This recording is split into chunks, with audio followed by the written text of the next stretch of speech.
Sisi tunamiliki mahospitali hapa Ukonga hapa Kadino Rugambwa. Askari anaenda pale anawaambia sisi usiwatibu hawa tunataka tuone kwenye mochwari, usiwatibu walikuwa wanaleta vurugu. Mtu ameenda ameumia amepigwa risasi, lazima tumtibu.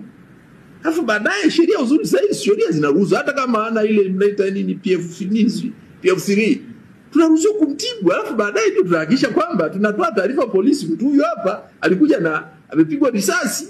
Hatujui nani amempiga, lakini tumeona tuokoe maisha yake, sababu kitu cha kwanza kuokoa maisha. Ambaye sheria imekuja nzuri sana. Unaokoa maisha, afu baadaye mengine yatafuata mkondo wake. Na tulikataa, ilibidi sister apige simu mpaka kwa askofu, mmiliki wa hiyo hospitali jimbo kula Dar es Salaam. Akamchie. Wengine tu walikuwa wameumizwa zaidi. Mama mmoja amepigwa risasi kwenye tumbo. Asubuhi amepigwa risasi kwenye tumbo. Siku ya pili tunaongelea sio siku ya 29.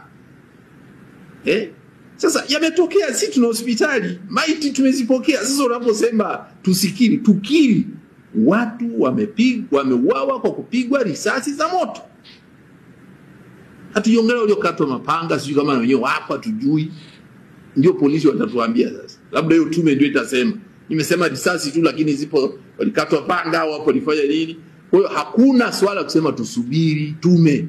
Kukiri ukweli haihitaji. Kwanza kuunda tume ni ishara kwamba ukweli fulani unafahamika ila hutaki kutajwa. Na Watanzania hawa milioni 70 wanataka kusikia neno watu wameuawa. Tunakiri kutokea mauaji ya kutumia silaha za moto, kutumia risasi. Ni nani? Ndio hiyo tumeje tuambie. Sababu huenda kuna watu walivaa yale mavazi, huenda hawakuwa polisi au kwa sijui nani. Sasa sisi hiyo tusiingilie sana.